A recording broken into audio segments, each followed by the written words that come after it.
Las opiniones y comentarios expresados en el siguiente espacio son exclusiva potestad de quienes lo emiten. Esta empresa televisora exime su responsabilidad o participación en los mismos.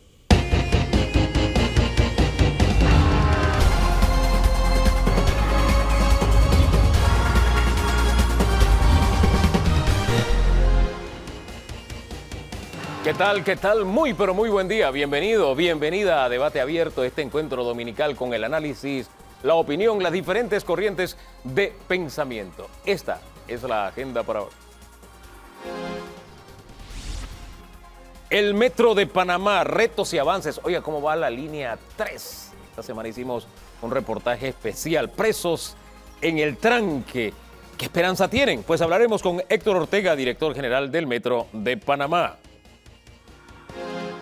La crisis del seguro social empeora la cosa. Es más, una raya más al tigre con el tema del fentanilo y está ahí el IBM y otros temas más sin resolver. Vamos a profundizar en este tema con Jorge Nicoló, el consultor. La semana política, oiga, entre ganadores y perdedores. El mensaje que se envía con estas elecciones internas de cambio democrático. ¿Quién ganó? ¿Quién perdió? De todo eso vamos a conversar con Julio Linares, él es abogado, politólogo, y con Annette Planels. Ella forma parte del movimiento independiente. También los partidos pequeños en medio del ajedrez político. ¿Qué papel juegan? Pues hablaremos con un partido de reciente data, País. José Alberto Álvarez nos acompaña. Y también con otro que tiene ya su camino andado, el Partido Popular, antiguo Democracia Cristiana, Daniel Brea. Los dos presidentes de estos partidos estarán aquí. Y también cerramos hablando de un reto país. En la agenda país, la salida de Panamá de las listas de exclusión. Hay una tarea que cumplir. Hablaremos con Delia Carrizo Castillero, superintendente de sujetos no financieros, e Hipólito Donoso, director del Registro Único de Beneficiarios Finales.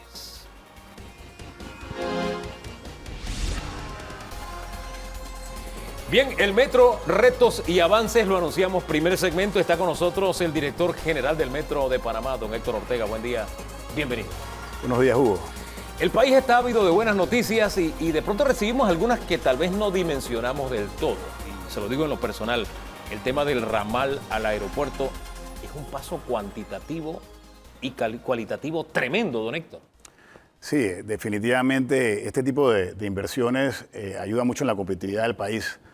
El pasado miércoles 15 de marzo, con la presencia del presidente de la República, se inauguró formalmente la operación de la extensión del ramal al aeropuerto, que incluye dos estaciones, la estación del ITSE y la estación del Aeropuerto Internacional de ¿Ya está Tocumen. funcionando? ¿Ya está en función el ramal?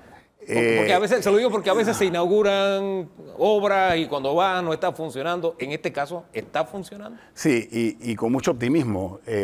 Un par de horas después de la inauguración, nosotros habíamos planificado iniciar operación a las 2 de la tarde ese miércoles. Sin embargo, un poco antes de la 1 ya estábamos recibiendo turistas y dimos la orden para que iniciáramos antes. Iniciamos antes de las 2 de la tarde y hemos tenido una demanda importante. Al día de hoy estamos manejando ya 5.000 usuarios nuevos que abordan o llegan al aeropuerto o al ITSE con esta extensión del ramal al aeropuerto. Esos 5.000 usuarios nuevos deben incluir turistas, me dice la lógica. Sí, por supuesto. Estamos recibiendo bastantes turistas que se están movilizando rápidamente al centro de la ciudad y también muchos colaboradores del aeropuerto. En el Aeropuerto Internacional de Tocumen trabajan más de 10.000 personas y en el ITSE, entre estudiantes, administrativos y docentes, en este momento hay 2.000 personas, más todas las áreas aledañas, incluyendo el INADE, ¿no? Sin embargo, ahí falta un tramo para que la gente pase directo del aeropuerto a la estación. ¿Cuándo va a estar listo eso? ¿O qué pasos se han dado para terminar ya del todo ese espacio que nos falta? Sí, te explico. En esta primera etapa, nuestros usuarios podrán tomar el metro del Aeropuerto Internacional de Tocumen hasta la estación del Corredor Sur y de ahí continuar en la línea 2. Ajá. Y hacer transbordo en la línea 1 si van a un punto de la ciudad que contempla en la línea 1, ¿no?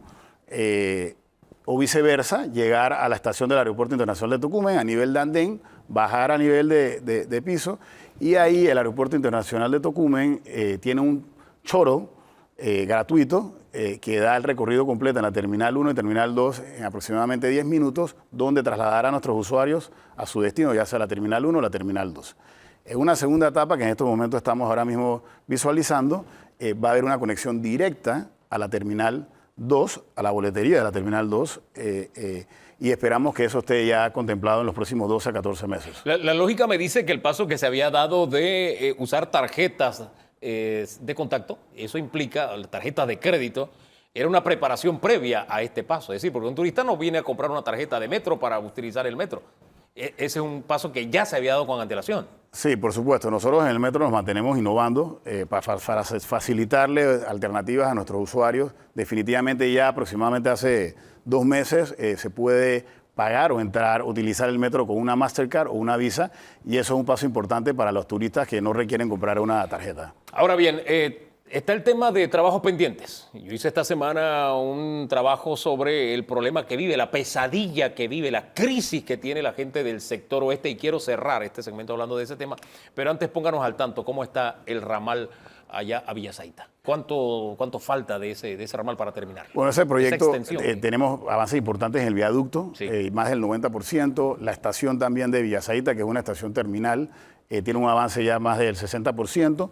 Y el proyecto total ya está llegando a un casi avance del 50%. Nosotros tenemos proyectado poner el viaducto y la estación en operación en los primeros meses del 2020, primer trimestre o cuatrimestre del 2024. Este proyecto tiene otros componentes, como viene siendo los estacionamientos. Va a ser la primera estación con estacionamientos, una policlínica del Seguro Social, ya que esta estación y todos estos trabajos que se están construyendo, ahí hay una OLAPS y es un terreno de la Caja del Seguro Social, así que estamos construyendo una policlínica del Seguro Social y también un intercambiador de buses, que es sumamente importante, Hugo, porque la intención es que los buses que vienen del área de Colón o del área norte lleguen ahí y los usuarios tengan la alternativa de entrar a la ciudad de Panamá a través del metro de Panamá.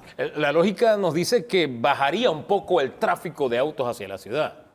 Sí, esa es la intención. Podemos dar el ejemplo, por ejemplo, en el intercambiador de Nuevo Tocumen, que lo pusimos a operar aproximadamente hace un año. Ya tenemos varias concesionarias del área este que llegan ahí y los usuarios entran a la ciudad de Panamá. Esto es un proceso que se va a ir dando paulatinamente, y parte del proyecto de la extensión de Villasaita contempla la estación terminal y este proceso de darle la alternativa a los usuarios que vienen del norte a poder intercambiar un modo de transporte al metro y poder llegar al centro de la ciudad de una manera más rápida y segura. Mañana estoy presentando un especial en Telemetro Reporta Estelar, donde narramos la vida de alguien que tiene carro y se mueve hacia la ciudad, pero vive también parte de su vida en el tranque.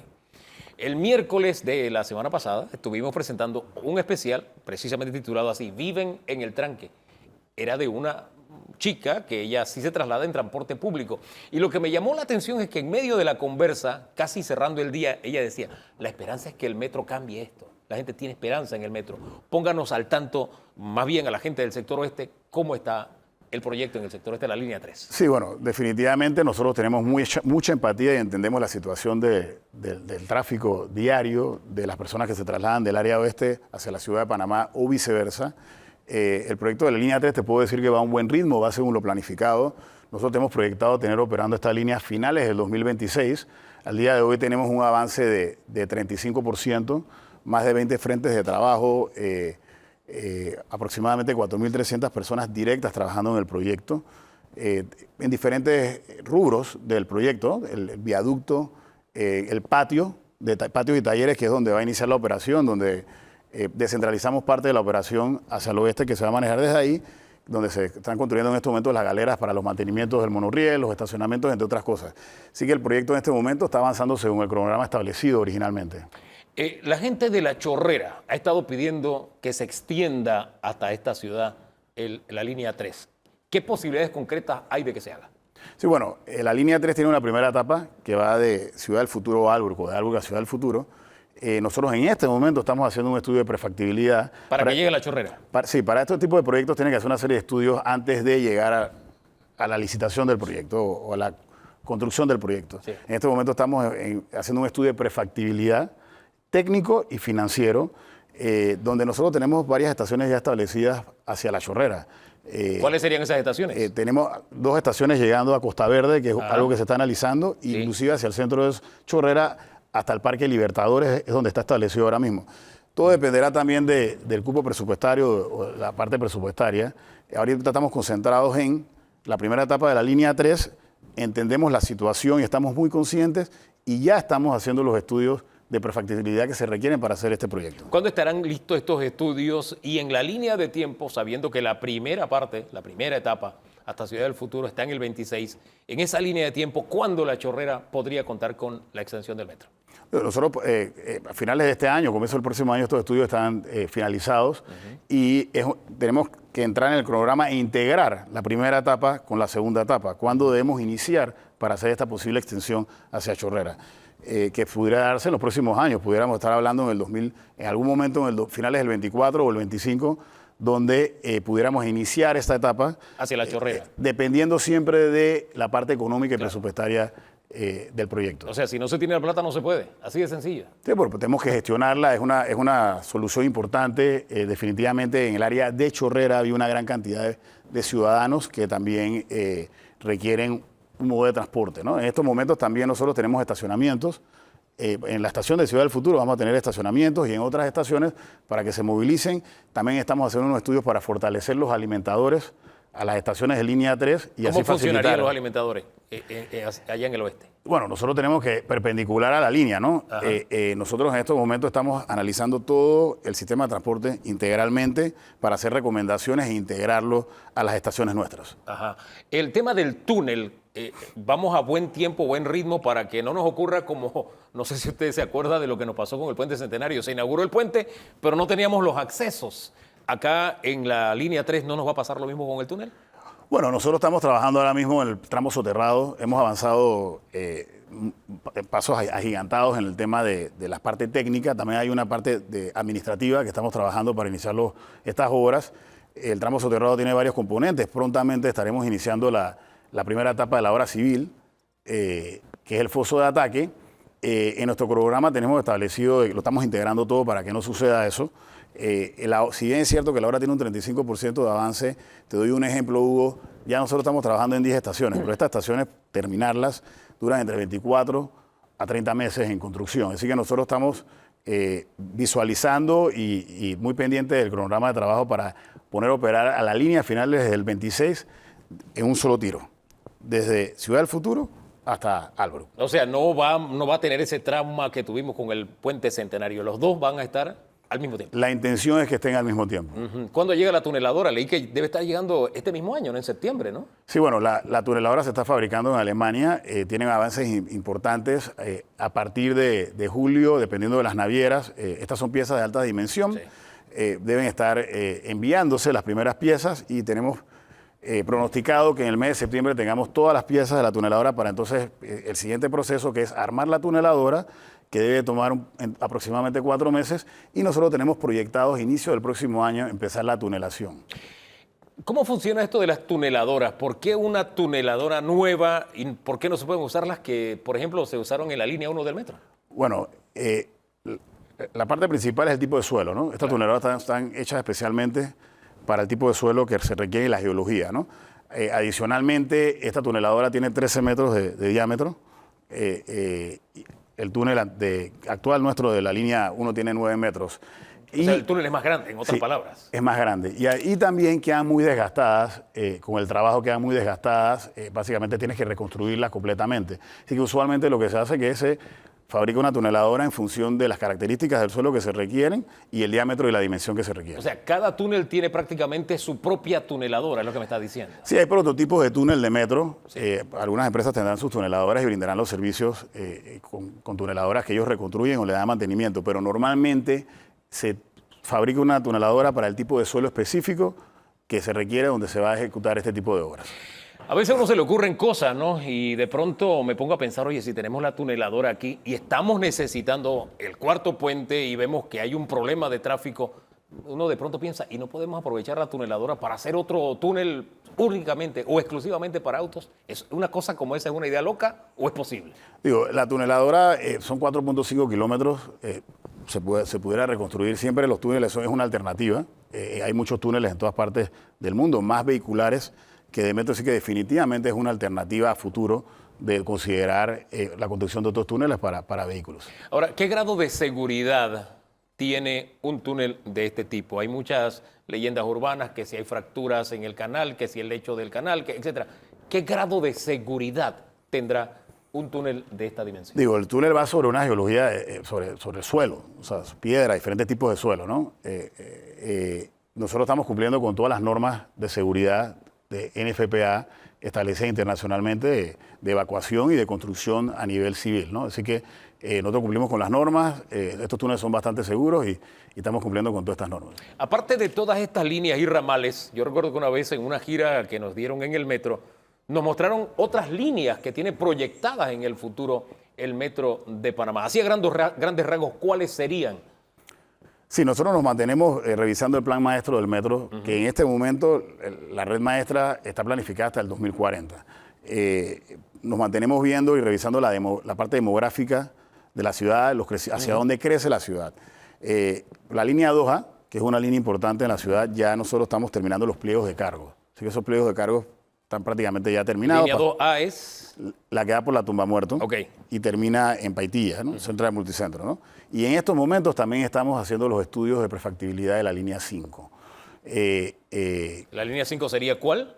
La línea 5 sale de Santo Tomás, iría por toda calle 50, termina en Costa del Este, ¿ok? Ajá.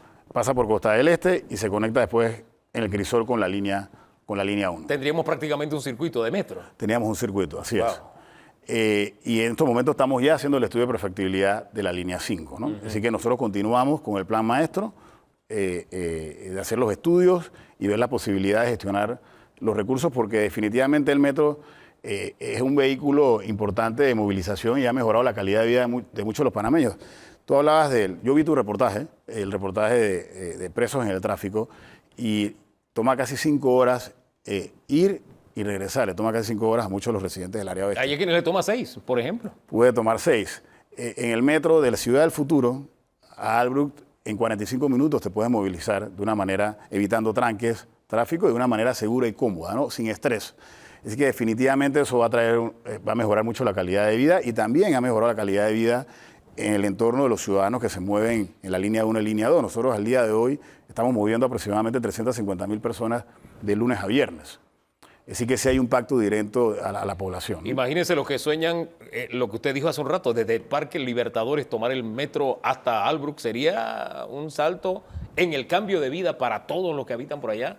De calidad de vida sería tremendo. Definitivamente. Ahora, estamos hablando, cuando hablamos así de líneas y líneas y líneas, suena a sueños, pero ¿qué tan concreta y real son las posibilidades de todas esas líneas de las que acabamos de hablar? Bueno, se tienen que tomar decisiones también de gobierno hacia dónde queremos ir, y porque esto es una solución integral, ¿no? De transporte. Claro. El metro es la columna vertebral de la solución de transporte, pero viene integrado con otras soluciones que son importantes también.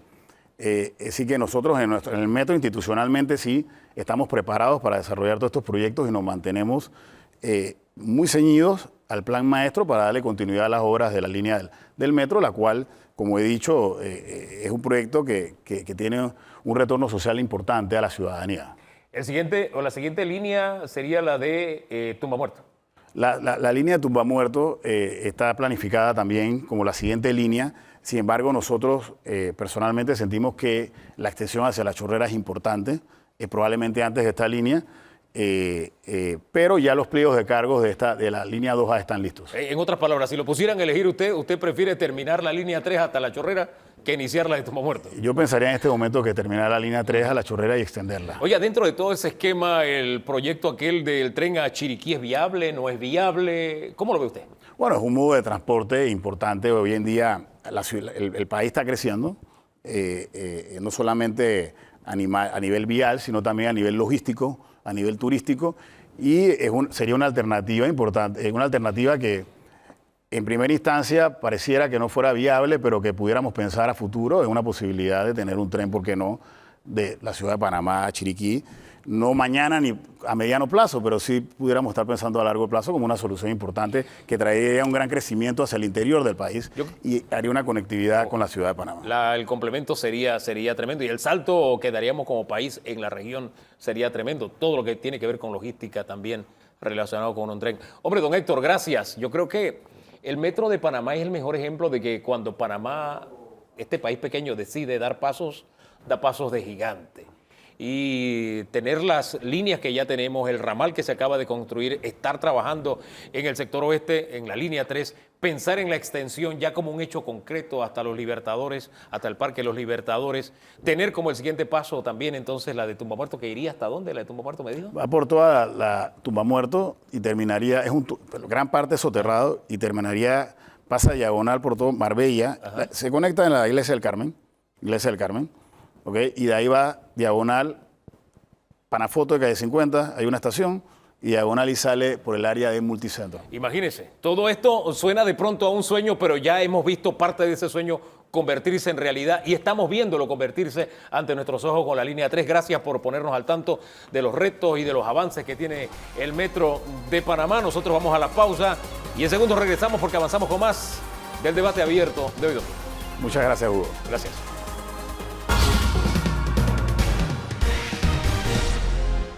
Hablemos de la Caja de Seguro Social. Se suma a la mesa don Danilo Toro. Buen día, bienvenido. Don Hugo, buen día, buen día. Y para hablar de la Caja de Seguro Social, don Jorge Nicoló, él es consultor. Bienvenido, don Jorge. Muchas gracias por su invitación. Yo llevo 20 minutos hablando. Tome el bate, por favor. Gracias, Danilo. don Hugo. Don Jorge, Caja de Seguro Social o Seguridad Social es en este momento, en estos días, una de las noticias más importantes del mundo en un país del primer mundo. País tan rico como Francia, ha creado una desestabilización y un mar revuelto en el que hay una terrible concurrencia de pescadores astutos, políticos, tratando de ver qué sacan de la revuelta de la seguridad social. ¿Panamá tiene razones para verse en ese espejo? Bueno, yo pienso que ese es un espejo. Para empezar, hay aproximadamente 87 países que han aumentado su cuota. Hay aproximadamente 67 países que han aumentado la edad de jubilación. Hay aproximadamente 63 países en el mundo que han bajado los beneficios. Entonces depende cómo usted lo maneje. No puedo hablar mucho exactamente de lo que ha pasado allá, pero uno lee y hay cosas que sí son explosivas. Pero no para justificar eso, sino que la parte política es un problema político importante que hay que considerar. Pero el fondo de todo esto es un factor de impacto en la economía. Le voy a poner un ejemplo. En Francia, más del 40% del presupuesto de Francia se dedica a las pensiones. Ellos la pagan. No es que voy a pedir préstamo, ellos la pagan. Por eso tienen más del 50% de impuestos. Por ejemplo, si a usted le quitan el 50% hoy en Panamá y a usted también, ¿cómo le queda eso? Bueno, allá lo pagan. ¿Qué resulta? Que allá los déficits son crecientes, al igual que los déficits en Panamá. El problema mayor en todo esto es que no paran los déficits con el modelo ese, que es el modelo, básicamente, un modelo piramidal de beneficio definido. Francia, en un artículo que salió, dice, para los próximos 2 años estamos trepados en déficit de 14.000, 16.000 millones. Eso es muy fuerte. Entonces, cuando uno ve eso, y uno dice, el estudio actuarial nuestro, que hablaba de que si unían los dos sistemas, el déficit al punto máximo subía a 12.000 millones, es peor todavía. Entonces, lo que pasa allá, sí, hay que mirarlo, pero eso no es un indicador para decir, cuidado, no hagamos nada. Al contrario, yo pienso que tiene que haber manejo. Allá no me atrevo a opinar qué mal manejo hicieron. Yo creo que ellos tienen que analizarlo. Pero lo que sí es cierto, hay el problema de fondo, es el problema económico. El problema subsiguiente es cómo lo manejas. Ahí entra el problema político. Y yo creo que hay suficientes países que han sabido manejarlo bien. Ahora bien. Alemania es uno. Sí. Alemania es uno. Alemania adelante. ya advirtió de que en una fecha en el 2030, en su presupuesto para pago de pensiones sube al 50%. Y ya empezaron a abrir contribución definida allá en Francia. Entonces, perdón, en Alemania. Entonces, todas estas cosas hay que balancearlas, porque hay mucha pasión. Entonces uno dice, no, mejor me aguanto. No, te va a costar la vida, te va a costar los recursos que ahora casi que no tienes, te va a costar todo. Lo que pasa es que ahora nadie lo siente. Y entonces uno dice, no, ¿qué es lo que es más visible? Oh, las cosas que están pasando allá. Para. Graso error. Lo que hay que hacer, en mi opinión, es que ahora hay que decirle a la OIT, los trabajadores dicen tal cosa. Una de los dos sistemas. Haz la corrida. Sector empresarial. Tú dices que con ahorro se puede hacer las cosas. Dile cómo tú quieres que se hagan las cosas. Y la OIT hace las corridas. Obviamente, en ambos sistemas hay que ajustar. Por ejemplo, no va a haber forma que en las cuentas de ahorro individual se genere un 60-70% de tasa de reemplazo en las jubilaciones con 20 años. No hay forma. Sí, en España son casi 40. En los otros países son por 40 años también. Entonces, eso no puede ser. Pero uno se puede confundir cuando uno ve esas noticias y dice, no hagas nada. No, error craso para adelante. No va a costar más. Nos va a costar más. Y a mí me preocupa. Yo quiero hablar del tema económico en segundos y profundizar, porque la economía tiene una gran ventaja. 2 más 2 son 4. Y como usted dice, tú tienes esta propuesta, vamos a hacer la corrida. Tú tienes esta otra, vamos a plantearnos los escenarios y elijamos el mejor escenario posible. O sea, un problema complejo que si uno se decide buscar la solución, simplemente tiene que analizar las alternativas. Yo quiero entrar en eso. Pero antes me quedo con el tramo político. Porque evidentemente este gobierno no tiene la intención de dar un paso. Ya lo han dicho y lo están demostrando cada día más. Y lo que va a heredar el siguiente gobierno es un escenario bastante caótico. Porque llega cuando se acaba la plata y alguien tiene que pagar. Entonces, a mí lo que me sorprende es que los preaspirantes, porque todavía no tenemos ningún candidato, tenemos precandidatos, a la gran mayoría los he escuchado decir, yo no voy a aumentar la edad de jubilación, sin haber trabajado en ningún escenario. Entonces la pregunta es, ¿cómo lo vas a resolver? Estas promesas, estas salidas políticas de no te voy a tocar, ¿realmente son viables? ¿Tenemos que confiar en ellas? ¿O confiamos mejor en alguien que nos dice, este problema es grave, tenemos que ver qué hacemos, todos tenemos que sacrificarnos? O que nos plantee algo concreto y real, no aquel eslogan de que no, yo no voy a aumentar la edad de jubilación. Mira lo que está pasando en Francia. Bueno, le quiero decir lo siguiente. Hay que tener algún grado de conocimiento de cómo uno puede manejar los déficits. La primera reacción es no quiero tocar nada, especialmente los políticos. Y más si están buscando votos. Bueno, ya yo les di cuántos países han tenido que hacer todo este tipo de cambios. Pero hay una razón de fondo. Por ejemplo, el nivel de déficit que causa el sistema exclusivamente de beneficio definido no se puede bajar solamente diciendo eso. Lo que se hace es que si vas a vivir hasta los 85, inclusive en unos países hasta los 89, pero 85 años, y te vas a jubilar a los 57 o 62, tú tienes que correr un poco la fecha de jubilación para que esos años sean ahorro. Exacto. Por esa es la razón que los países piden de que se mueva un poco más, aparte que la persona hoy día está joven para trabajar a los 70 y pico de años, o sea, se siente joven.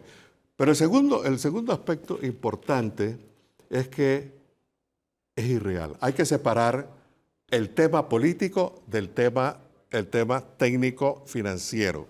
Y lo que sí hay que decir es, este es un problema que debemos estudiar. Yo te garantizo que ninguno de los candidatos en este momento tiene una visión clara del tema técnico. Ahí me está robando. Esa es la parte Sí. que yo diría que la OIT puede ayudar mucho. Claro. Ahí me robó la siguiente pregunta, porque ante una propuesta tan simplista como yo no te voy a aumentar la edad de jubilación, y uno conversando con personas conocedoras como usted y otros, y leyendo, y uno tiene una dimensión cercana, ni siquiera real del problema, y uno dice, oye, esto no es tan simple. No. Me quedo pensando, ¿será que estos caballeros que prometen esto no tienen una visión del problema, no lo conocen bien, o simplemente es una propuesta politiquera? Hay varias alternativas. A ver. Le voy a dar una. Hace 2 años se hizo un estudio Sí. en el cual preguntamos cuál es la población por edad de los que están en el sistema exclusivamente de beneficio definido. Y resulta de que había aproximadamente un 50% de la gente que podía perfectamente moverse hacia las cuentas de ahorro individual con un programa de transición que era el siguiente. se le va a reconocer lo que usted ha aportado a través de los años. Ya como parte de su ahorro personal. Como un bono. Era un Claro. financiamiento. ¿Por Claro. qué? Porque esta gente tenía aproximadamente 25 a 30 años de tiempo para jubilarse. ¿Qué le daba eso al gobierno? Una parte este año, una partecita el otro año, y así podía ir financiando, ¿no? El problema es que entre más tiempo tú mantienes a todo el mundo metido en el mismo pot, los déficits van creciendo de manera acelerada. En España, hace 4 años era un déficit. Hoy salió una noticia que dice que esos déficits se han duplicado, porque tienen el mismo pot de gente. Entonces, hay que enfrentarlo. Hay posibilidades de trabajar esto, hay posibilidades de solucionarlo. Lo que hay que hacer es un alto. No vamos a estar hablando qué vamos a hacer, qué no queremos hacer. Vamos a que se haga un diálogo verdadero, no una asamblea, porque una cosa es una asamblea, habla todo el mundo, pero tiene que ser como Uruguay. Uruguay llamó a los trabajadores, a los empleadores y al gobierno con un perfil técnico primero, y se formó una comisión en la cual dijeron, vamos a estudiar este problema a fondo. Los trabajadores nombraron, los empleadores nombraron, el gobierno nombró. Pueden usar las ayudas que quieran, internacional, local, hacer las corridas, todo. Y pasaron un tiempo haciendo eso y consultando cada uno con su grupo. Claro. Y entonces hay una propuesta. Ahora, en Uruguay, lo que llamamos ITBMS nosotros es 21%, pero 7% se va para las pensiones. Es que hay quienes han planteado precisamente La ese tercera escenario. Hombre, no toquemos la edad de jubilación, y no es que a mí me guste que se vaya a tocar la edad de jubilación, tengo 57 años. Pero el escenario que plantean es no lo toquemos, pero ¿sabes qué? Ahora, Alguien lo tiene que pagar. Impuestos, el aumento de impuestos. Hugo, en el caso tuyo y de muchos que están, digamos, de 50 para arriba, el plan que se vio en ese momento, la alternativa que se vio en ese momento es que, no, tú te jubilas con tu plan actual, pues sería un crimen. Pero esto se hace en fase, no es que al día siguiente Claro. tú dices, tú pensabas jubilarte en 3 años, olvídate, ya no te puedes jubilar. No, hay fases Escalonadas. escalonadas. Y tenemos Eso se hace espacio para en esas 10 fases. años. Tenemos espacio para esas fases escalonadas teniendo el IBM en la condición en que está. A ver, los primeros años hay que financiarlo. El próximo año, 1.000 y pico de millones, el siguiente año un poco más, el siguiente año un poco más. Así que eso va a costar 4.000 a 5.000 millones de financiamiento. O sea, no. Eso Así es lo que de va a costar. claro es. Así de claro es. No lo tenemos, lastimosamente, pero eso hay que hacerlo, Hugo. Sí, don Danilo. Esta es una situación en la que un problema económico tiene que pasar por un tratamiento político. Así es. O sea, el problema económico no tiene solución por sí solo desde el punto de vista técnico. Tiene que pasar por el manoseo, el abordaje político. En medio de una campaña en lo que hay que buscar un culpable o varios culpables, en medio de una campaña en la que se desea el poder a costa de lo que sea, en medio de una campaña en la que la cultura de la propuesta no está instituida, sino la cultura del clientelismo parece ser la más fuerte. ¿Qué tendría que decir un candidato presidencial que se precie de ser serio, entre comillas, subrayado con letra de molde, sobre el seguro social para que la gente no se asuste y entienda que esta persona va a enfrentar el problema del seguro social para solucionarlo? A ver, eso que planteas no ocurrió ahora. Esto que planteas está ocurriendo desde hace más de 12 años. Que los presidentes le preguntan eso y exactamente responden igual. Exacto. Y ahora, eso y preguntarle algo sobre la temperatura de Saturno es eso lo habla mismo. mucho de nuestra cultura. Por ejemplo, nosotros vivimos en negación. ¿Tienes un problema? No lo tengo. ¿Tienes un problema? No. Eso, y así pasamos año tras año. Hay otras culturas. Hay culturas, veamos México, con un presidente de izquierda. Ellos hace 2 años tenían un problema grave que la jubilación. Allá no tienen beneficio definido. Todo lo que tienen es cuenta de ahorro individual. Entonces, el señor presidente López Obrador, y dice, con lo que se va a jubilar mi gente, imposible, eso hay que arreglarlo. Y pasaron un año negociando unos con otros y llegaron a un acuerdo. El acuerdo no fue con un presidente de izquierda, como lo es el presidente de México, decir, voy a crear otro sistema. ¿Qué resulta? Se va a aumentar las cuotas y van a hacer otros ajustes en el tiempo. Y así acordaron hacerlo. Eso va a mejorar que la persona que se va a jubilar en el futuro pueda tener una mejor tasa de reemplazo. Entonces, esa parte es fundamental. Pero veamos el otro caso, Bolivia. Bolivia hace 12 años, con el presidente Evo Morales. Evo Morales, pasa una ley donde dice el sistema de ahorro individual no lo vamos a tener más y vámonos a ir al sistema de beneficio definido. Pasaron 12 años y no hicieron el cambio. Inteligente, no lo hicieron, no tocaron nada, porque eso crea deuda nacional y afecta. El otro crea ahorro. ¿Qué pasó con este gobierno ahora? Tienen un problema fiscal brutal. Hace 3 días salieron que las reservas que estaban en 18.000 millones, nada más tienen 2.000 millones. No tienen plata. ¿Dónde está la plata? La plata está en los fondos de ahorros en dólares de la gente. Entonces, ¿qué hicieron? Pasaron una ley nacionalizando los fondos que van a usar para efectos fiscales. Para financiar fiscales. Entonces, Exacto. eso pasó en Argentina. Eso es lo que dice En Argentina, los bonos que van a lanzar y pregúntale a los jubilados argentinos en ese momento y hoy día cómo están, llorando en la calle.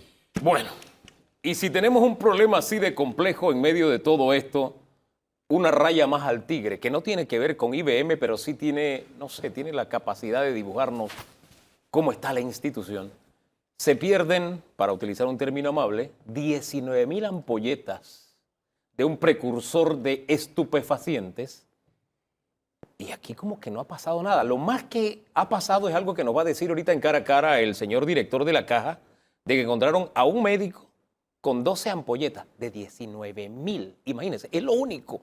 De ahí no hay nadie suspendido, no hay nadie separado por investigación. Él no ha pensado en renunciar como si se hubiera perdido este bolígrafo. En fin, es como hay un enfermo con una fiebre altísima. Y dije, no, hombre, este muchacho está bien, aquí no ha pasado nada. Es como lo que nos tratan de vender, como que no es la gran crisis.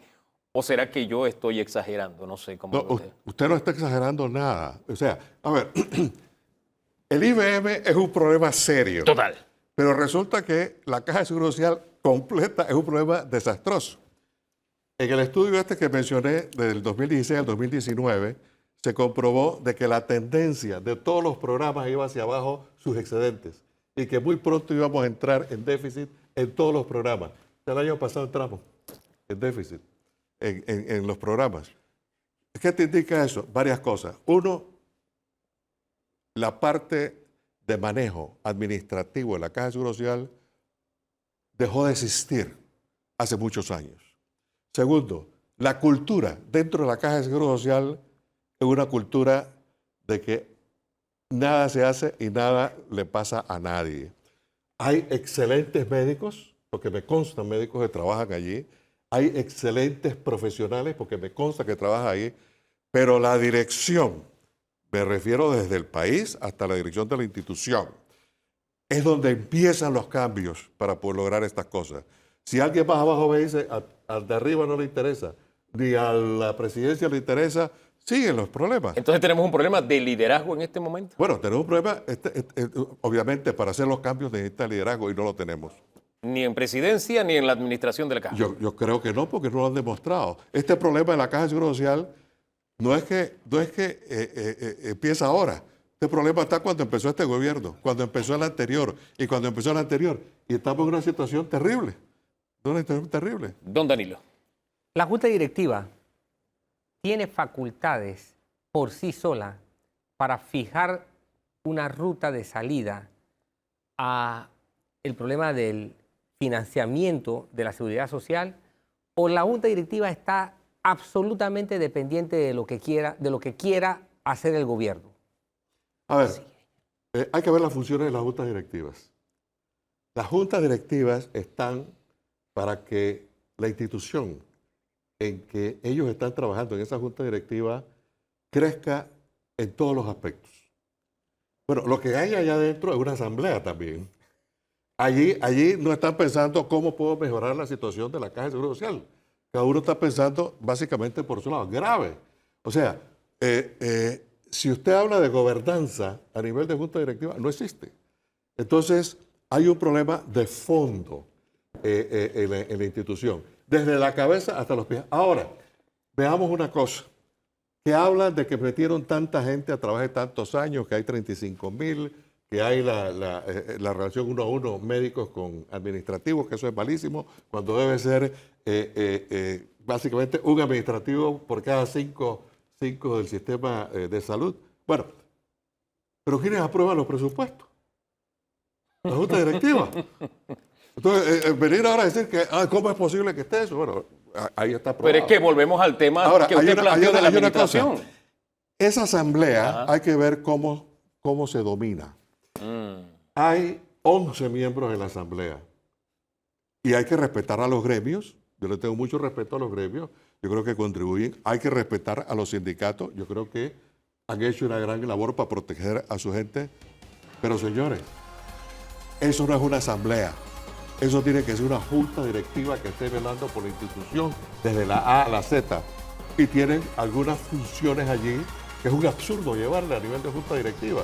Pero es el concepto que yo diría de antaño, que no hemos evolucionado hacia una junta directiva realmente buena y profesional. Hombre, tal vez la mejor muestra es lo que pasó cuando comenzó el diálogo. Comenzaron a decir cuánto iba a ganar de dieta los miembros de la junta directiva en vez de atender el problema de fondo en el diálogo por la caja. Pero en fin, tenemos que irnos. ¿Algo más rapidito? Nada más, el diálogo no es diálogo, es una asamblea. Eso era.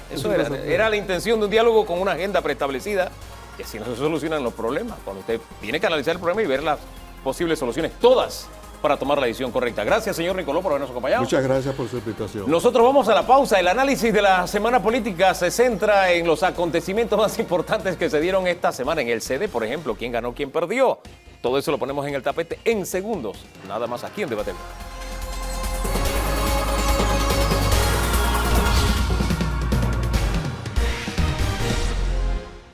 Hablemos de política. Annette Planels nos acompaña. Bienvenida. Muchas gracias. En Moving. Y también está con nosotros Julio Linares Franco, politicólogo. ¿Con qué se come eso, don Daniel? Porque usted dijo, no es politólogo, es politicólogo. Se ha hecho común el sustantivo común de politólogo. La ortodoxia es politicólogo. ¿Por qué? Porque él estudió ciencias políticas. Los egresados de la Facultad de Derecho de la Universidad de Panamá, todos tienen el título de licenciados en Derecho y Ciencias Políticas. Por lo tanto, son politicólogos. O sea que de pasar aquí el proyecto de ley, usted sería idóneo para ejercer Es así. como Es politicólogo. más, y si estamos hablando de términos, Ajá. a lo mejor se aplicaría al término ese que dicen de lo que debe ser un tema para hablar. Espérate, me perdí.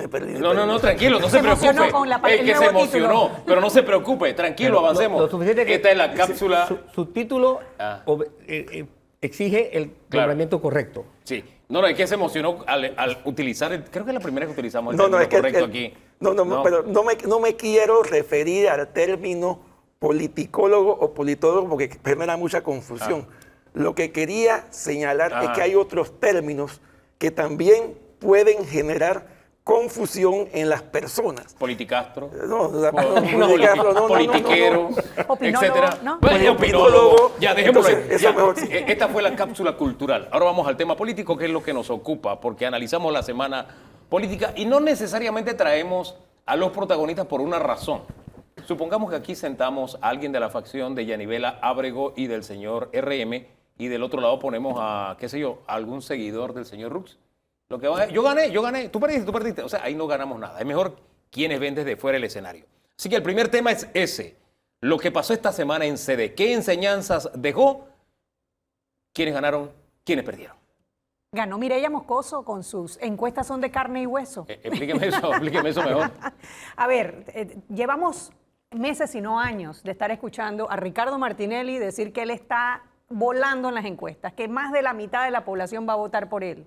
Sin embargo, después de haber hecho una amplia campaña a nivel nacional, abrazado y besado de todas maneras posibles a la candidata Nadine González, no logró ni un porcentaje alto de participación, ni logró que su candidata se erigiera con el título de secretaria de la mujer de Cambio Democrático. Para usted el gran perdedor es RM, entonces Totalmente. debo entender. Ricardo Martinelli. Y para usted... Yo creo que señor, tampoco el CD gana mucho y te voy a explicar por qué. A ver. Yo considero que el CD está altamente dividido. Ni siquiera el presidente del CD hoy, Rómulo Rux, tuvo la convocatoria que tampoco tuvo la persona que supuestamente está volando en las encuestas. Y ante un partido dividido como el que tenemos, donde solamente fue a votar el 30-35% de la membresía, independientemente de que no era que no era presidencial la elección, eso te demuestra que la convocatoria está muy frágil. Así que no creo que será fácil para Rómulo Rux decir ahora que él se autodenomina en la oposición como el líder absoluto o el líder que puede aglutinar. Eso hay que tomarlo en cuenta. Y hay una oportunidad que se abre enorme para Cambio Democrático, porque también perdieron 15 diputados del CD, 15 diputados que muchos de ellos han sido señalados por mal uso de las planillas, por haberse apropiado de tierras a centavos, tierras en las costas panameñas por centavos el metro, y personas que están altamente cuestionadas en la opinión pública. Es la oportunidad de Cambio Democrático de limpiar las filas del partido y tratar de ofrecer una mejor oferta electoral a los panameños. ¿Y alguien ganó finalmente? Porque la Yo- lista de Ana Giselle perdedores... Rosa. Después de las palabras de Anet, yo creo que de alguna manera ganó el civismo en ese sentido. O sea, la gente no siguió el clientelismo que supuestamente representan estos 15 diputados. Entonces, ese hecho sí es importante. Y creo Sí que es importante. Y se ha buscado limpiar el hecho de que personas estén votando por la comida, por el clientelismo, etc. Disculpe, yo ahí quisiera ensayar a ser justo. Le pongo un ejemplo. En Chiriquí, en Bugaba, ganó la facción del señor Rux.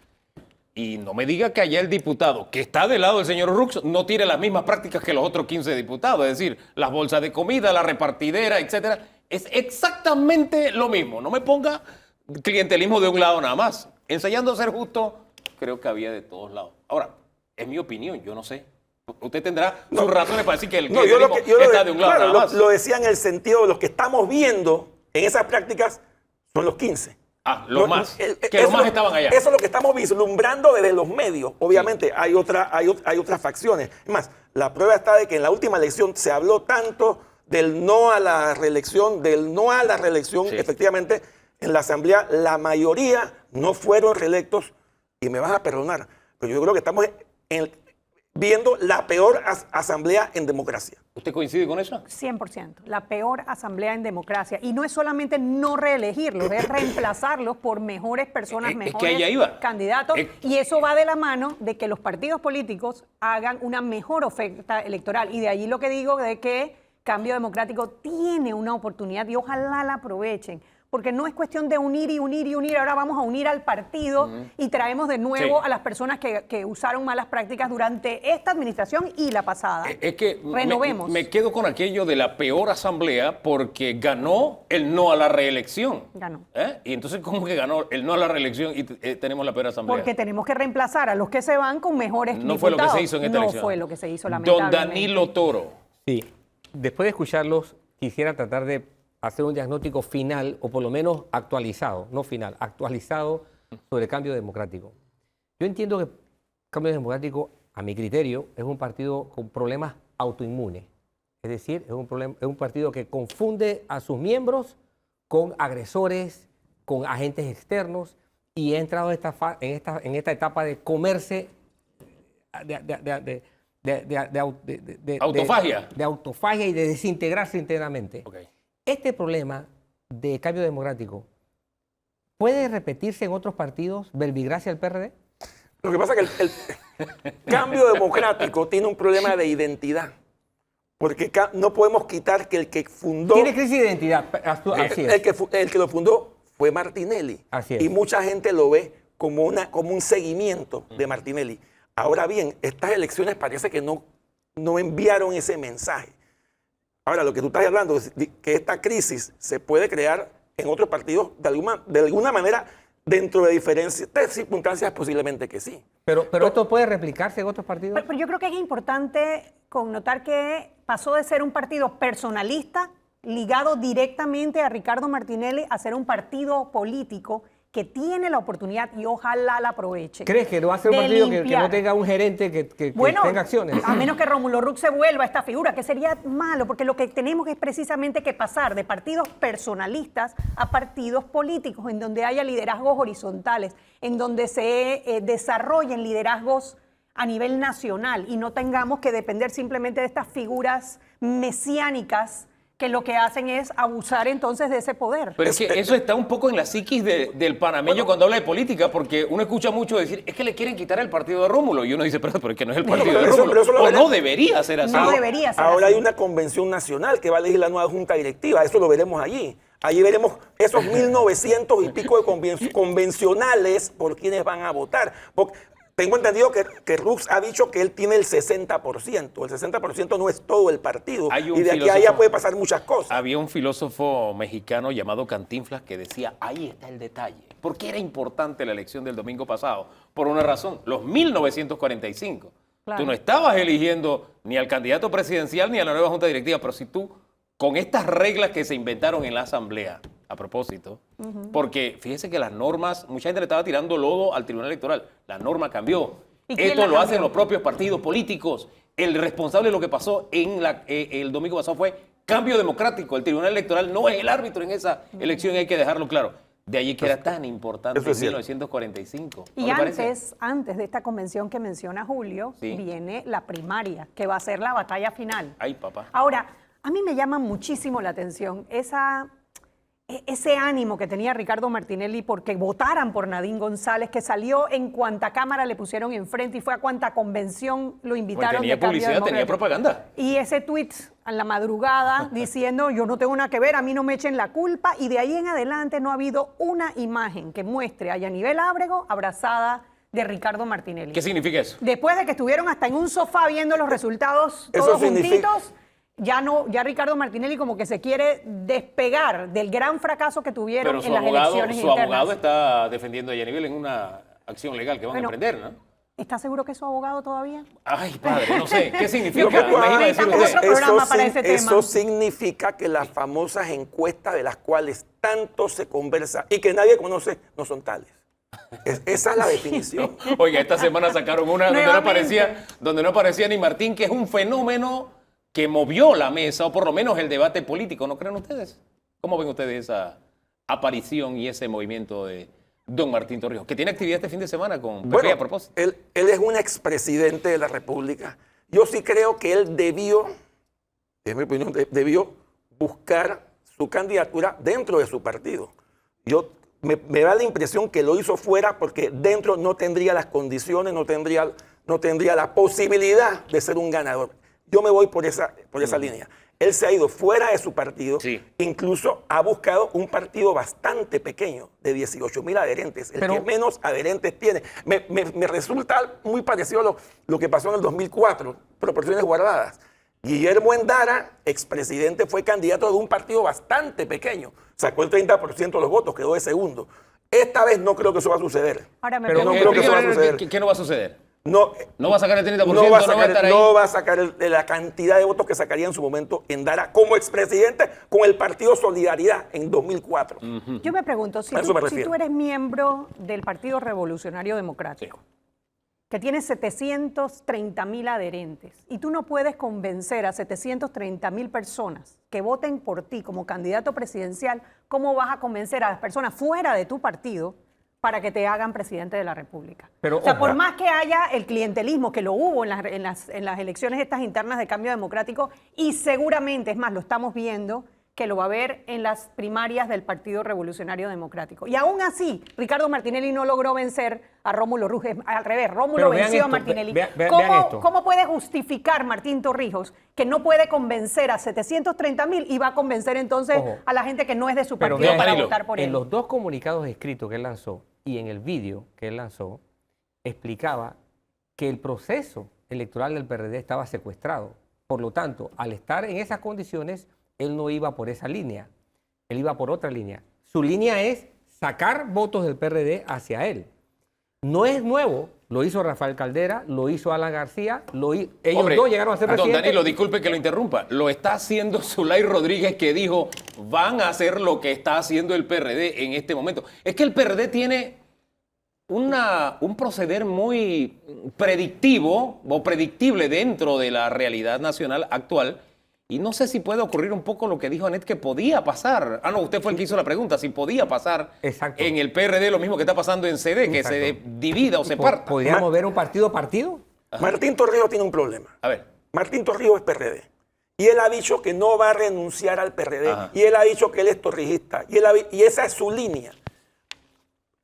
Panamá no es un país PRD. El PRD tiene su 33%. O sea, convencer... Que no es poca él cosa. tiene que convencer a personas... Oiga, que no es poca cosa. No es poca cosa, pero es un tercio de la población. Sí, un tercio. Y eso lo que hará será dividir, esa poca cosa, o esa no poca cosa será dividida.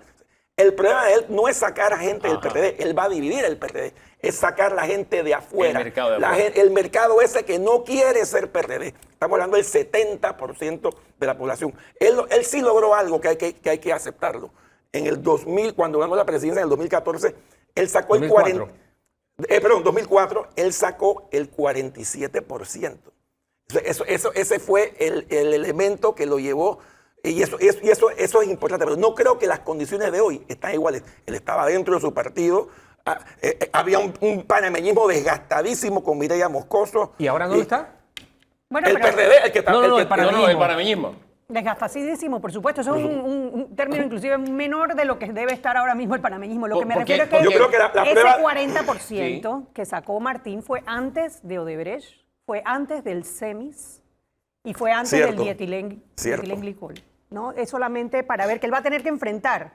Primero que le vas a tener que convencer a una persona que toda su vida ha puesto su voto en el PRD. Porque el PRD es un partido disciplinado. Por más que no nos guste, es Sí lo un es. partido disciplinado. No lo ha demostrado en las últimas elecciones. Bueno, pero Han votado siempre cada tienen vez un piso, pero menos tienen un PRDistas piso por sus candidatos. importante, indiferente del candidato, tienen un piso importante. Va a tener que convencer a esas personas que respiran PRD a que agarren una papeleta de otro partido para votar por un torrijista, por apellido Torrijos, pero entonces no eres PRD. O sea, ahí hay una confusión. Y a mí lo que me preocupa de esta candidatura repentina de Martín Torrijos es que lo que necesitamos es unidad. Es unidad. Y lo que él representa cuando entra en la palestra es más desunión. Ahora bien, hablemos un poquito de cómo andan porque si entre los partidos políticos llueve, entre los independientes no escampa. O sea, ha proliferado la independencia, son tan independientes que entre ellos son independientes de los independientes de los independientes. ¿Cómo ve usted el panorama de los independientes? El fenómeno independiente tiene que ver con la degradación de los partidos políticos. Y ahí la gente se equivoca. ¿Por qué? Porque los partidos políticos son la base fundamental de la democracia. El problema no es la figura del partido político. El problema tal vez son los liderazgos de los partidos políticos que lo que han creado es un desarrollo del clientelismo y un desarrollo de acabar con los fondos públicos, un desarrollo donde hay gobiernos improductivos y demás. Entonces, yo veo que la categoría de independiente ha sido como una ola gigantesca donde los políticos decentes están tratando de buscar un cambio. Yo lo veo Disculpe, ¿no hay ese políticos sentido. decentes en los partidos políticos? Por supuesto que los hay. El problema es que los líderes de los partidos políticos, su junta y demás, pareciera que han sido mal escogidos. Ahí hay un problema. Entonces, claro, en los independientes, y es importante decir otra cosa. Para mí, independiente no es estar o no estar en un partido político. La independencia la hace el criterio, la hace la razón. Tú puedes estar en un partido político y tener un criterio independiente, y eso es importante. El hecho de que tú estés ahora, y lo digo, y voy a poner como ejemplo a Ricardo Lombana. Ricardo Lombana quedó de tercero en la pasada elección. Sacó casi 400,000 votos sin ningún recurso, sin ningún apoyo, pero él tenía ese criterio independiente, lo llevó a donde estuvo en esa elección. Y hoy ha tenido que crear un partido político. ¿Por qué?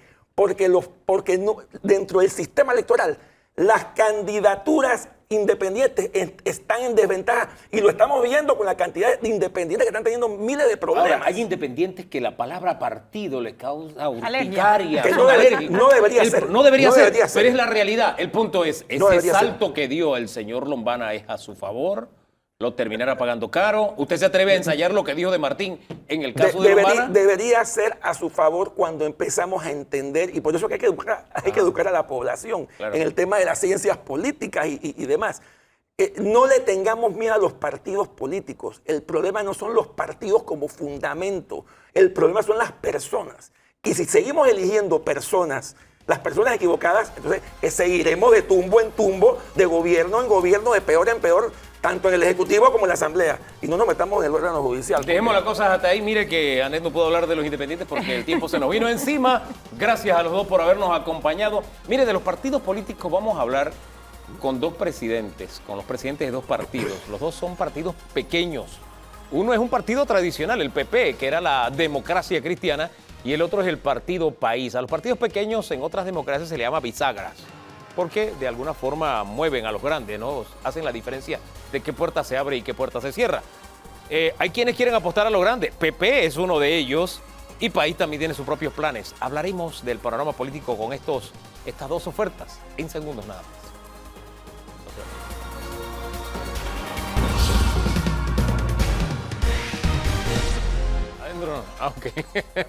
Estamos de regreso, hablemos un poquito de política desde la óptica de dos partidos con pocos adherentes. No vamos a decir partidos pequeños porque dice que no hay enemigo pequeño.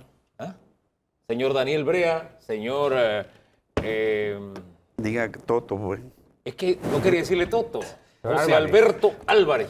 Sabe que tengo un compañero que le dicen Chayán y tenía que buscar el teléfono, pero por decirle Chayán no me acordaba el nombre. Entonces le iba a decir Toto y no debo decirle Toto.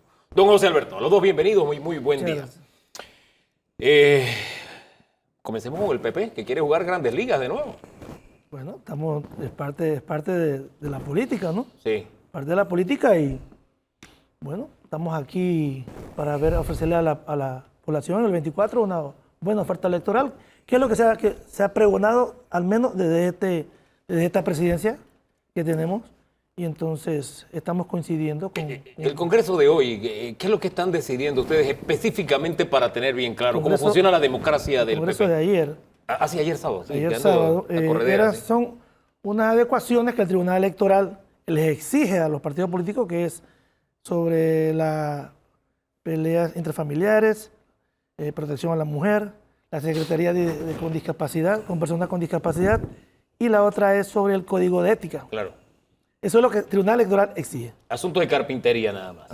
Y lo demás son unos artículos ahí que vamos a rechazar. ¿Fueron rechazados o vamos a ver qué sucedió? Bueno, Vamos a ver qué pasa. La historia se está escribiendo, lo importante. Lo interesante es que ustedes están proponiendo la figura de un expresidente que tiene un peso político en la historia y decían en el segmento anterior, uno de nuestros invitados decía, ese es el mismo fenómeno de Endara y él no va a llegar al nivel de Endara, decía el señor Julio Linares Franco. ¿Ustedes le vaticinan un futuro mejor? ¿Creen que va a ser una historia distinta? Recordemos que en democracia a los expresidentes buscando reelección no les ha ido muy bien. bueno, son tiempos distintos. Tenemos, si ustedes vieron en la cabalgata de David, la gente cómo se volcaba a saludar al expresidente Martín Torrijos, y la sociedad ha visto con beneplácito esa posible casi candidatura del Partido Popular, llevando al presidente Martín Torrijos como oferta electoral, enarbolando nuestra bandera. Martín, ¿hasta el fin? Usted dijo que no. ¿Por qué? Antes quiero aclarar que Endara sí tuvo una magnífica presentación en el año 2004. No ganó. Casi 500,000 votos. No ganó. Bueno, no ganó, pero Bueno. se hizo una tremenda presentación. Sí. ¿A usted le gusta el béisbol? El que cuenta es el campeón, el subcampeón. No, Casi nadie lo menciona. el segundo lugar es un puesto relegado al olvido. Así de sencillo. Totalmente de acuerdo, Así es. pero ¿Va a ser mejor papel don Martín que el que hizo? No, para nada. ¿Por qué? Martín no saca 500,000 votos. ¿Ah, no? No. ¿Por qué? No. Para sacar 500,000 votos se necesitan de estructuras nacionales, candidatos a puestos de diputados, de alcaldes, de representantes, en contacto con la comunidad Endara. ¿Y el PP no lo tiene? No, pero estamos hablando de Martín o Endara. No, estamos hablando de Martín. Si logrará, Martín y usted Endara. dice que no llega allá. No, ¿Tiene yo o no no, esa no, estructura el entonces- PP? Mire, el PP tiene una estructura a nivel nacional. Sí. Y Martín, el presidente Martín, tiene su estructura también. Tiene su estructura y se va a complementar eso. Pero lo importante aquí no es tanto sino que coincidimos con el proyecto por Panamá. Eso ¿Cuál lo es más ese importante. proyecto? Coincidimos en el desempleo, coincidimos en la delincuencia, en el seguro, ¿no? Y tantos temas nacionales. Entonces, creo que, y como nosotros somos conocidos ya anterior, creo que al país le va a ir muy bien con esa oferta electoral. Pero yo creo que con esos temas coincide todo el mundo. Mira, pero no se ha visto nada y la gente pregunta por los planes. Los planes de gobierno de todos los partidos deben estar en el Tribunal Electoral. Pero te aclaro algo que tú dijiste, que Martín no va a llegar. No, eso lo dijo usted. No, usted.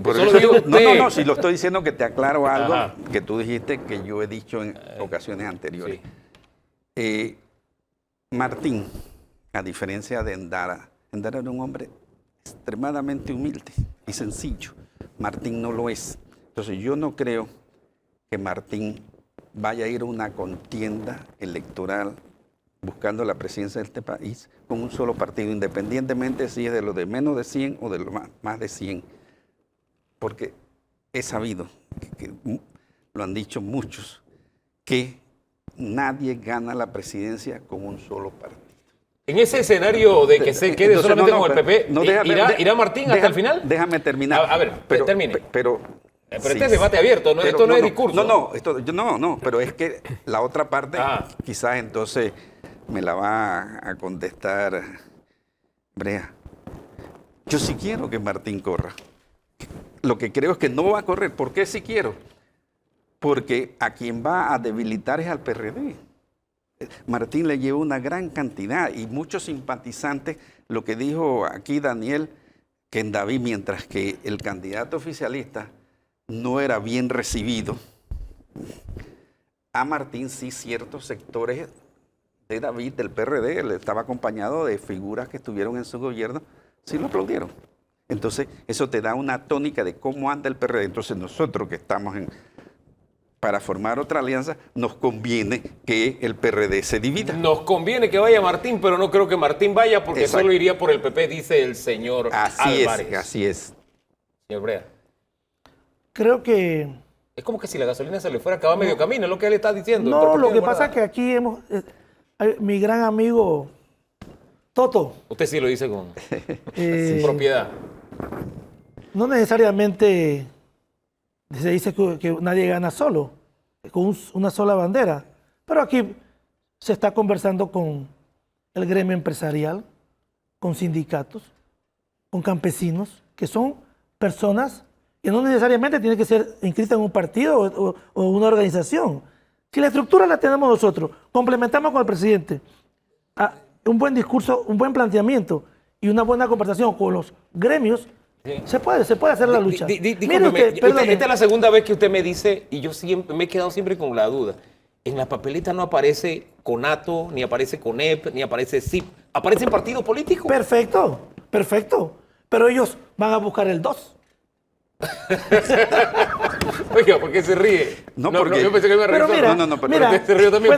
¿Por qué? Quiero saber el motivo de la risa. Claro, porque es que la impresión juega mucho. Entonces, cuando tú ves un candidato que aparece 4 veces la foto en la papeleta presidencial, dices, oh, y si ves a un candidato que aparece en una sola foto, eso ya es una impresión para el votante indeciso. Aquí una inmensa cantidad de panameños llega al momento de la votación sin tener un candidato. Y se deciden en ese momento, en ese caminito, en ese que le dan la papeleta para que vaya, ahí se decide. Y ahí cuando ellos vean que hay candidaturas que tienen más de una foto en la papeleta, ese es el que va a ganar. Cerremos el tema de Martín. Diga algo, por favor, a favor de Martín usted. No lo deje solito. No lo está dando solo. El partido prácticamente postulamos al presidente Martín. Estamos cerrando fila. La membresía está casi al 95% de acuerdo con esa figura. Vamos a la otra cara de la moneda. En la otra cara de la moneda hay un compañero de viaje de usted, de su partido país, de menos de 100,000, para utilizar su término, no vamos a hablar de grande ni de pequeño, que no sé, puso a prueba su liderazgo y Chuleta no le fue muy bien. Mira, esa no era una batalla, una pelea, una elección entre mi coterránea, su coterránea, Ana Giselle Rosas y la candidata Yanivel. Y Ese era y Nadine González, la candidata Yanivel. Esa era una batalla entre Rómulo y de este lado Martinelli, porque estaba haciendo campaña a favor de esas candidaturas de Yanivel, con todo el peso que tiene ella, de 14 otros diputados, y como lo ha dicho Rómulo, con algunos PRDs apoyando esa candidatura. O sea, no es que era desigual, sino que era una batalla que se iba a llevar hasta el Pero al último final no ha voto. quedado un partido, para utilizar la frase y respeto el derecho de autor de don Danilo. Ese liderazgo de uno de sus compañeros de viaje, ¿cómo ha quedado? No, él ha quedado, para mí, sólido, porque ahora ya no se discute si él tiene o no el mando en el cambio democrático. Oiga, la expresión del señor Brea es un editorial, torció la boca y dijo que no. ¿Por qué? Los partidos están debilitados. Débil. Débil. Hay una Lo que pasa es que en toda guerra, aunque ganes, tú pierdes. Entonces aquí el señor Rómulo tiene el partido con dos facciones, la de él y una muy grande, y que es un partido que se ha debilitado.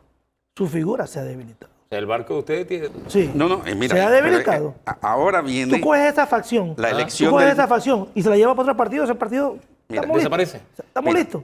Ahora viene la elección principal, que es la primaria del Partido Cambio Democrático.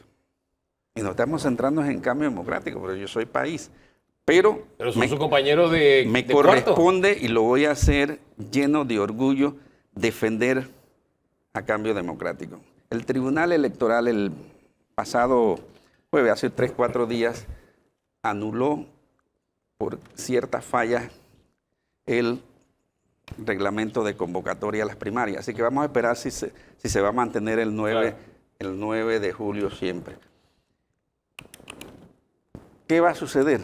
Bueno, cuando eso se aclare y se fije o se mantiene la fecha del 9, ¿quiénes se presentan a la candidatura? Vamos a ver a ver si qué pasa. Yanivel Ábrego, con ese apoyo, pero ahora hemos visto en los medios que el señor Martinelli como que ha sacado las manos de esa contienda, pero vamos a ver si ella lo quiere enfrentar. Él dijo que ya se va a postular la próxima semana. Ahora, en el segmento anterior hubo una coincidencia en nuestro invitado diciendo que el gran perdedor fue precisamente el señor RM, porque ¿Quién es hizo RM? la convocatoria, ¿Quién es don RM? Ricardo Martinelli, Ah. porque hizo la convocatoria y las encuestas dicen que él va volando y tal vez sacó, dándole todos los votos, el 15% de Cambio Democrático. No coincide con lo que dicen las encuestas. ¿Ustedes qué piensan? Totalmente de acuerdo contigo. No, conmigo no, con lo que dieron los analistas. Bueno, con lo que tú has repetido que dijeron los analistas, se demostró de manera contundente que el señor Ricardo Martinelli no es imbatible. Sí. Y que esas encuestas no reflejan lo que está Ahora ocurriendo. sí está coincidiendo. Ahora sí, a ver, mire, ahora sí, ahora Eso es sí. verdad, eso es verdad. A ver. A Goliat se le puede ganar a cualquiera que sea con el recurso, con lo que sea. Tú puedes en una elección ganarle a cualquiera. ¿Y es un Goliat realmente No, el en el señor sentido, RM? es un decir, es un Sí. decir. Él se practica porque tiene el recurso. Dice, las encuestas siempre lo han puesto como es el único candidato casi oficial que se ve. Entonces, pero eso puede cambiar, eso puede cambiar. Se le ha ganado, Martinelli ha perdido 4 o 5 elecciones. Aquí decía uno de nuestros invitados que fue la señora Anet Planels. Dijo que habían ganado las encuestas de carne y hueso, que difieren de lo que están diciendo algunos numeritos de encuesta. A propósito, vi una encuesta esta semana y todavía no aparecía Martín, como que no lo están incluyendo todavía. Me comentan de otra que todavía no he visto que sí ya ha aparecido. ¿Ya apareció? ¿Y cómo aparece? Denos una No primicia. no tengo las ¿No cifras, la tiene? no las tengo. Cuando las tendrán en su momento saldrán. Mándemela para pero conocerla. Martín tiene 2 semanas de haber salido a la palestra como candidato y esto han habido cambios y todo ha sido una cosa que ha puesto a todo el mundo a temblar. Hombre, tome los guantes que yo no le he dejado hablar, don Danilo, y lo dejaré de aquí en adelante. Quiero hacerle una pregunta Haga más de una, por al favor. licenciado Álvarez. ¿Cuáles son los criterios que usted y su partido han establecido para tener socios en una campaña electoral? Porque veo que ha querido marcar una línea con Martín, no. Por lo tanto, entiendo que con... Y con orgullo se dé sí. Él dijo con orgullo. Exacto. Y con PP tampoco. No, con PP sí estábamos, pero se nos fue. No, O sea, no, se se le- nos fue. Estábamos conversando, pero Exacto. Entonces, como hay esa exclusión, como la figura de Martín es un factor de excluyente, ¿cuáles son los criterios por los cuales, por qué los otros sí? Me agrada la pregunta, mira, y me vas a permitir hacer un poquito de historia. En este Breve. país, la gente, los políticos estaban acostumbrados a hacer alianzas a última hora. O sea, se vence mañana el tiempo y el día anterior o en la madrugada o en la mañana se estaban formando las alianzas. En el caso nuestro, no. Hace más de 2 años me invitaron a una reunión para lo de la firma y dije, esto es imposible conseguir esa firma. Esto es como hacer 18 partidos políticos. Pero vamos a conocernos, estaba Rómulo y estaba José Blandón. Y entonces desde esa fecha nos conocemos porque no solamente es presentar un plan uniforme como partidos políticos, sino también tiene que ver el grado de cercanía que tú tienes con tus compañeros de viaje. Y nos ha ido muy bien en este andar que nos hemos mantenido los 3 juntos. Después vendrán los planes. Nosotros, por ejemplo, nuestro partido que tiene experiencia en el tema de la constituyente, nosotros vamos a llevar ese tema cuando se tenga que discutir. En el tema de la familia, nosotros hemos sido categóricos y opuestos al matrimonio ese llamado igualitario.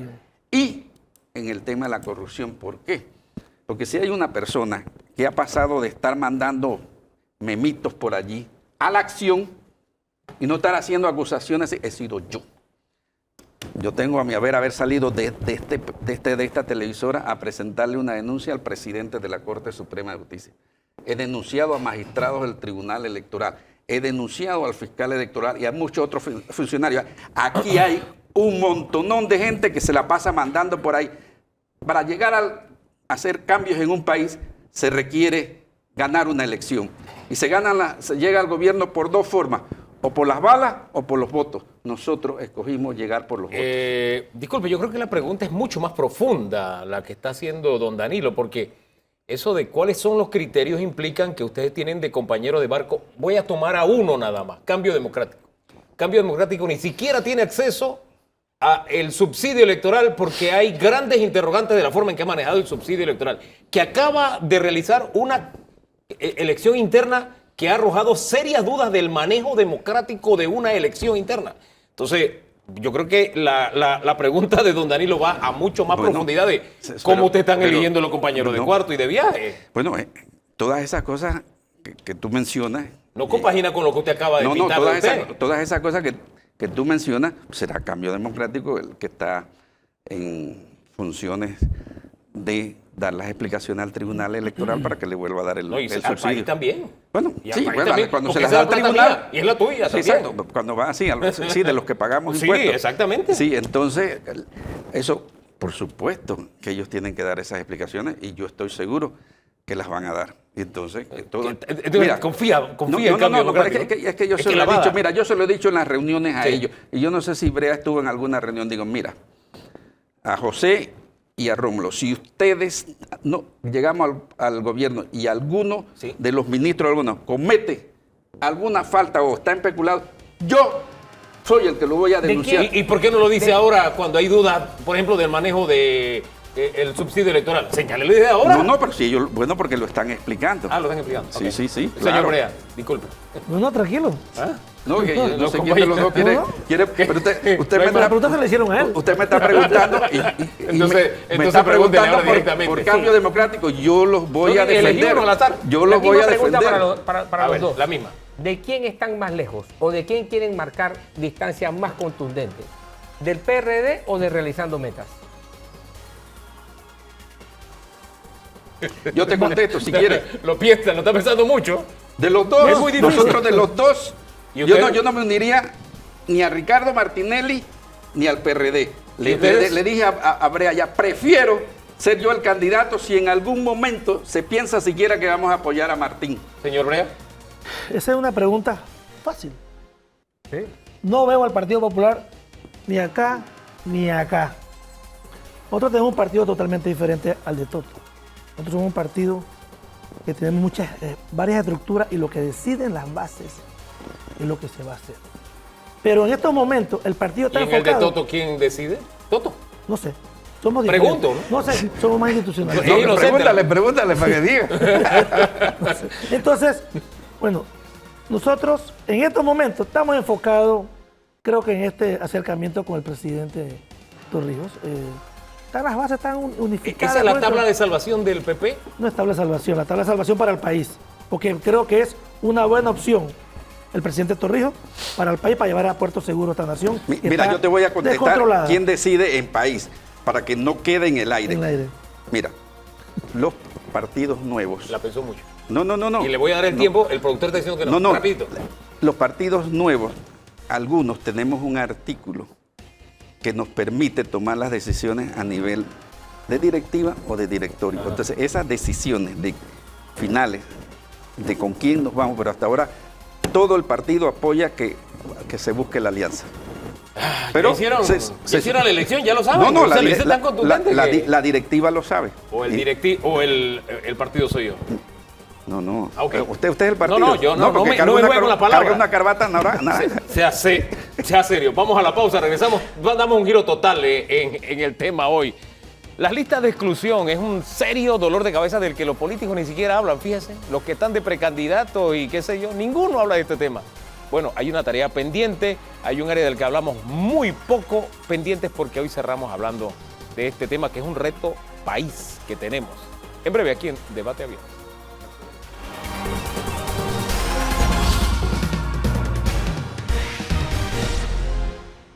Esta tarea país de salir de las listas de exclusión, la de Gafi específicamente, que es de la que nos ocupamos el día de hoy, ha traído un plan de acción que se ha ido desarrollando con el paso de los años. Es más, el ministro de Economía y Finanzas, Héctor Alexander, él dio por hecho que este año vamos a salir de esa lista. Hay todavía dos aspectos de este plan de acción que están pendientes. Hoy nos vamos a ocupar de hablar de uno de ellos específicamente y para tales efectos está con nosotros Delia Carrizo Castillero, superintendente de sujetos no financieros.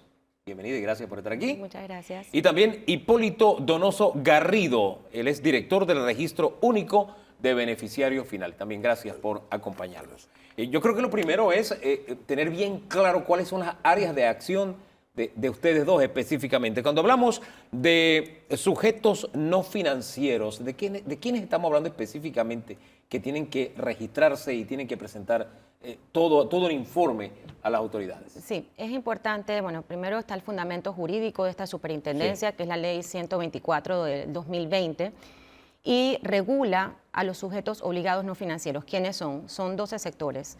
Entran los abogados, específicamente que se opusieron mucho a propósito, ¿no? Que son los agentes residentes quienes constituyen personas jurídicas en el registro público. También están los notarios, contadores, casinos, zonas francas, Lotería Nacional de Beneficencia, compra y venta de carros, están también el sector inmobiliario. O sea que esta superintendencia tiene un campo de acción de supervisión y regulación a prácticamente 8.000 sujetos obligados no financieros pero lo que nos concierne hoy es específicamente a los agentes residentes. Sin embargo, esos 8.000 agentes me lleva a la pregunta, ¿tienen ustedes la capacidad o los recursos para llevar a la práctica las exigencias que tenemos? Porque en Panamá nosotros por hacer leyes no hay problema, nosotros pasamos leyes. El problema es ponerlas en acción, ejecutarlas. En efecto, actualmente el país, en la fase de evaluación que está, es en efectividad en la implementación de sus normas.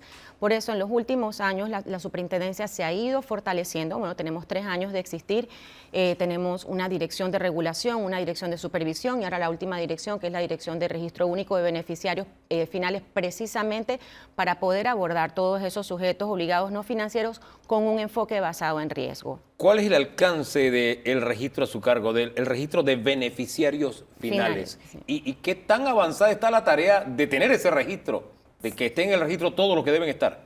Bueno, definitivamente el registro único de beneficiarios finales busca llegar a ese agente residente, es decir, abogado, agente residente, ya sea persona natural o firma de abogado, que constituya alguna persona jurídica o se convierta en agente residente. Una vez que tenga esta condición, puede él entonces registrarse ante el Registro Único de Beneficiarios Finales para subir a la plataforma la información de esa persona jurídica y de sus beneficiarios finales.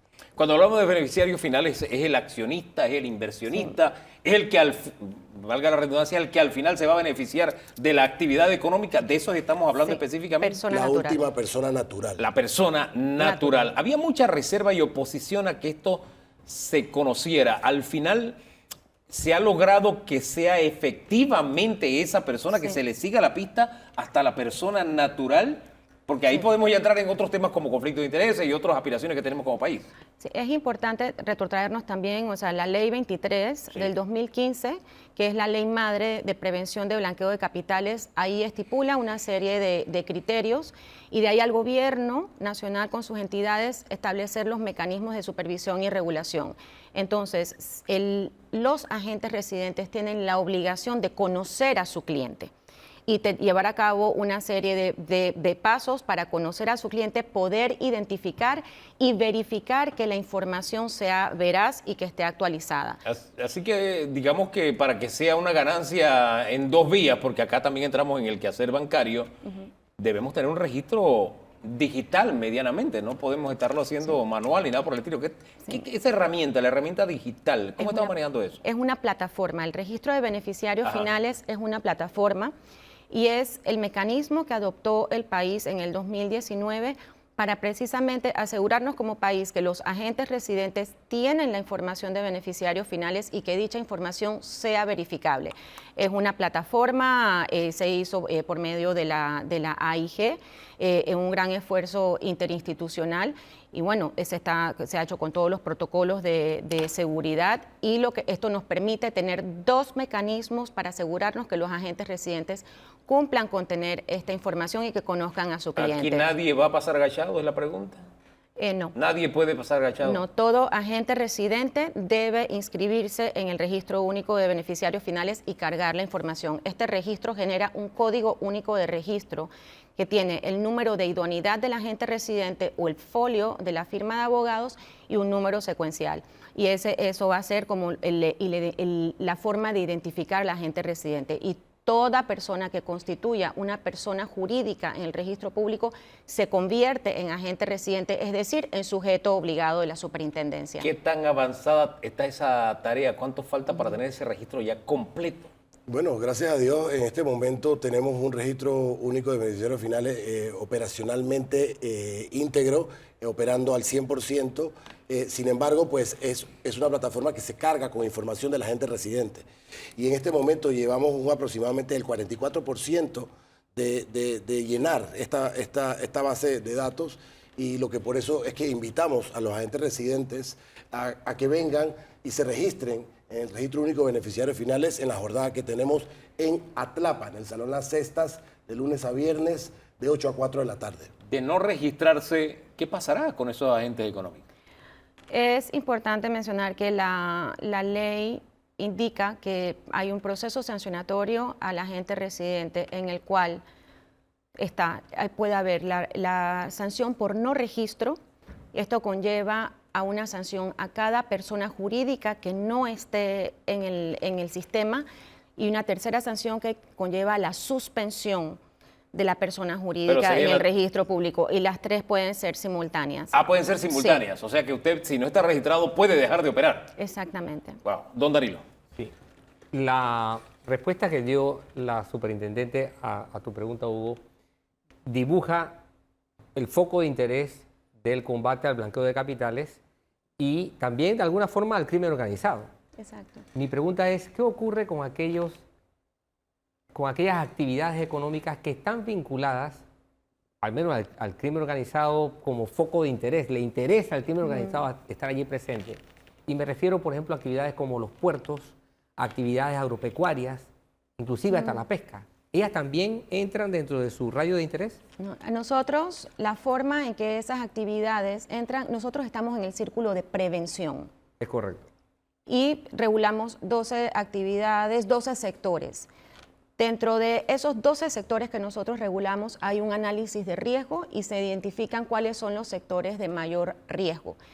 Evidentemente, todos los sectores que nosotros regulamos, normalmente va a haber una persona jurídica detrás. Entonces, lo importante es que esta persona jurídica esté debidamente estructurada, que haya la transparencia, que haya un seguimiento en sus actividades. Nosotros formamos parte de ese gran eslabón, somos un eslabón en esa gran cadena de prevención. Entonces, de blanqueo de los capitales. agentes residentes de estos otros negocios quedan bajo la cobertura o bajo la supervisión ¿de qué institución?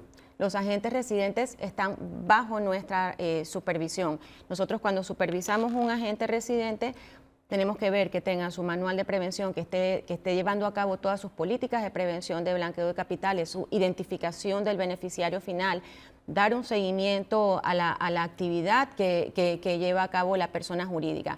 En lo que son temas marítimos, agropecuarios, todo eso se puede ir viendo y un agente residente llevando a cabo un control sobre las actividades de su cliente puede determinar también si hay alguna actividad sospechosa y le corresponde entonces reportar a la unidad de análisis financiero si hay alguna actividad sospechosa. Es que creo que el valor de la pregunta de Danilo radica en si ya cubrimos, digamos, todo el abanico de actividades. O sea, tenemos superintendencia bancaria para todo lo que tiene que ver con banca, qué sé yo, tenemos también la superintendencia de valores que tiene que ver con todas las transacciones bolsa, etcétera, etcétera. Seguros. Y tenemos, la pregunta es si tenemos cubiertas todas las actividades. Creo que allá iba un poquito orientada. O después nos saldrán de que, espérate, ya cumplieron, aquí va otra lista para que tienen una tarea pendiente. No va. En primer lugar, que dentro de la región, Panamá se puede decir que es bastante pionero en temas de regular sujetos obligados no financieros. O sea, ya eso es algo bastante positivo. Lo mismo es decir que estamos implementando un registro de beneficiarios finales. Esos son puntos de avance que tiene el país.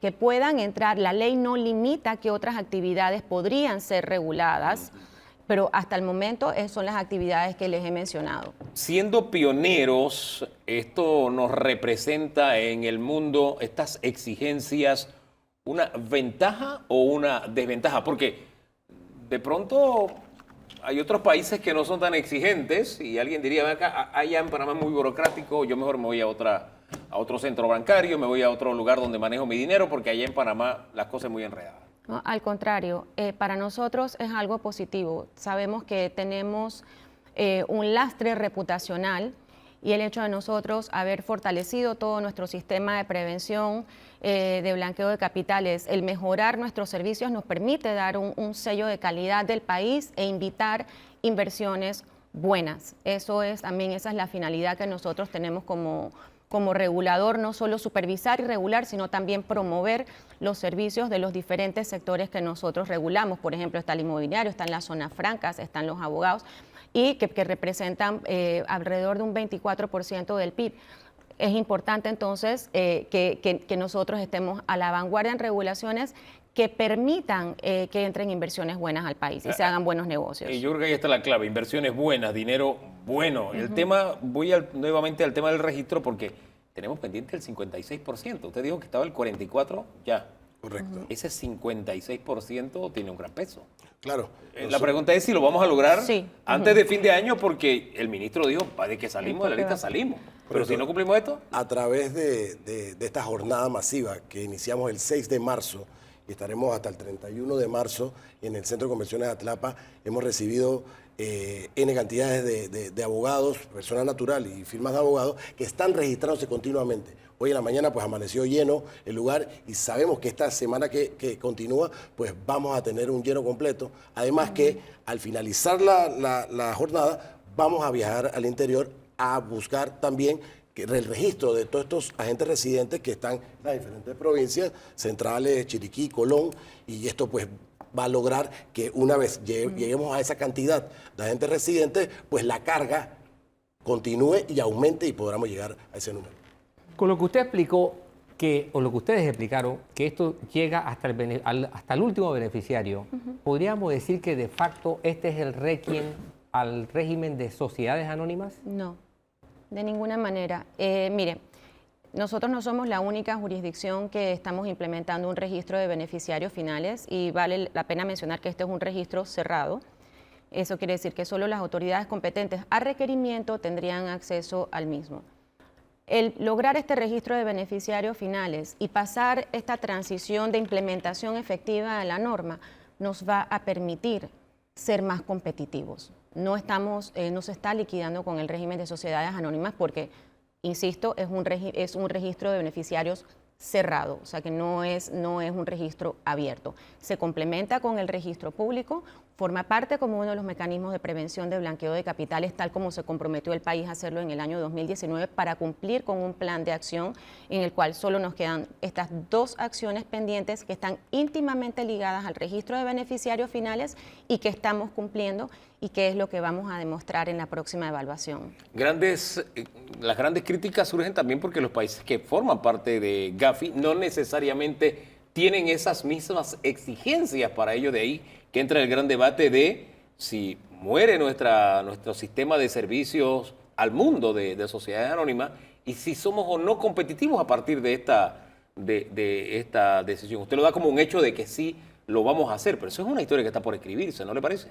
Bueno, lo que pasa es que el país está abocado a crear esa cultura de cumplimiento de cara a cumplir con estándares internacionales que nos llevarán a mejorar al país, ¿no?